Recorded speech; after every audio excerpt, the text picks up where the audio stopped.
Magandang umaga po sa inyong lahat at live mula sa Pag-asa Weather Forecasting Center. Narito na po yung as of 5 a.m. update natin sa binabantay nating bagyo na si Bagyong Luis. So sa mga ka-update pa lamang po, ito pong Bagyong Luis, ito po ay naging bagyo kagabi, bandang alas 8 ng gabi at ngayon po ay minomonitor na natin. So ito po yung updated as of August 2, 2026.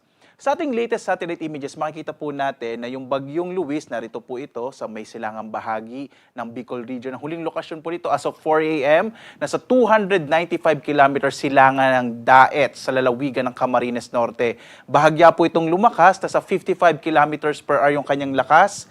Malapit sa gitna at pagbugso naman, nasa 70 kilometers per hour. Kumikilos pa kanluran, timog kanluran na medyo mabagal po at nananatili lamang dito nga sa may silangang bahagi po ng Bicol Region.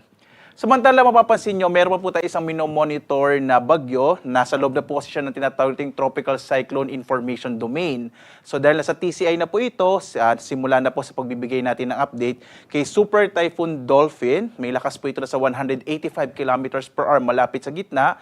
Pagbugso naman na sa 230 kilometers per hour. Base po sa pinakahuling datos natin, patuloy itong kikilos, kanluran, hilagang kanluran, at may posibilidad nga na ito ay dumaan dito sa may northern boundary ng PAR. Medyo may posibilidad po iyon, pero sa ngayon medyo maliit pa naman. Kaya patuloy po nating i-monitor itong bagyong si Super Typhoon Dolphin. Samantala, makikita po natin dito sa ating bansa ngayon, ang nakakapekto ay ang Bagyong Luis na magdadala po ng maulap na kalangitan sa malaking bahagi ng Luzon at Kabisayan. Habang sa may bahagi nga ng Mindanao ay generally fair weather po ngayong araw pero posible pa rin yung mga localized rain showers and thunderstorms. Samantala, inaasahan natin na sa paglapit ng Super Typhoon Dolphin dito sa may northeastern boundary ng PAR, posible pong ma-absorb niya itong bagyong si Luis. Kaya posible po by Wednesday ay maging low pressure area na lamang ito. Makikita niyo po sa ating latest track na patuloy ngang kikilos ang Bagyong Luis kanluran, hilagang kanluran. May posibilidad po na medyo lumakas ito by tomorrow, maging isang tropical storm. At kung sakali maging tropical storm, may posibilidad na magtaas tayo ng hanggang tropical cyclone wind signal number 2. Eventually po, kikilos ito pahilaga at posibleng humina maging tropical depression. At kapag lumapit na yung Bagyong Luis, ito po ay magiging isang low pressure area na lamang dahil nga po magiging bahagi na lamang siya ng trough or yung buntot nitong Super Typhoon Dolphin. So inaasahan po natin na patuloy po na makakaapekto itong Bagyong Luis, particular na dito nga sa may silangang bahagi ng Central Luzon at gayon din dito sa may area ng Bicol Region. Maaari itong magdala ng mga pag-ulan at mga pagbugso po ng hangin. Samantala naman, nakataas ngayon ang Tropical Cyclone Wind Signal number 1, particular na po dito sa Polillo Island sa lalawigan ng Quezon, gayon din sa buong lalawigan ng Camarines Norte, sa hilagang bahagi ng Camarines Sur at gayon din sa buong lalawigan ng Catanduanes. Sa mga lugar po na ito kung saan nakataas nga ang Tropical Cyclone Wind Signal number 1, asahan po ang posibilidad ng mga pagbugso ng hangin at maging mga pag-ulan na direktang epekto ng bagyong si Luis. At dahil din sa bagyo, sa ngayon po, may in-issue po tayo na weather advisory. Ito po yung inaasahan natin na malalakas na mga pag-ulan na maaaring magdulot ng mga biglang pagbaha, mga flash floods at pagguho ng lupa or landslide.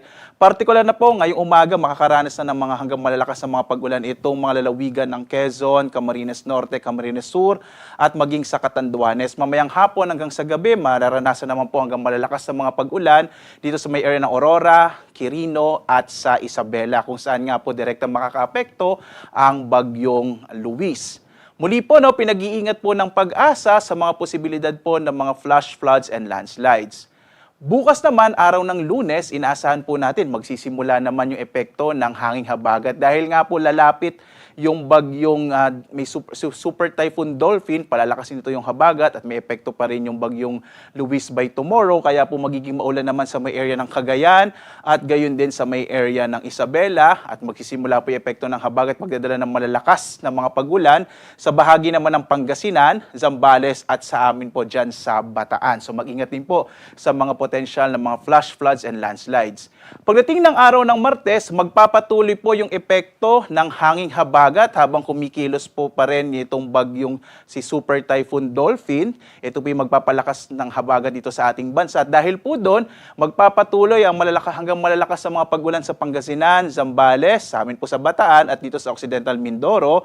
Samantalang ang malaking bahagi ng Central Luzon, kabilang na rin yung Metro Manila at maging yung Southern Luzon, ilang bahagi ng Bicol Region, ay makararanas din ng maulap na kalangitan na may mga kalat-kalat na mga pagulan, pagkilat, pagkulog sa araw ng Martes na dulot nga ng hanging habagat. So inaasahan po natin, posible po na yung malaking bahagi nga ng Luzon ay makararanas, lalong-lalo na yung western section ng Luzon, ay makararanas sa mga pagulan na dahil sa epekto ng habagat na palalakasin ni Super Typhoon Dolphin sa mga susunod po na araw.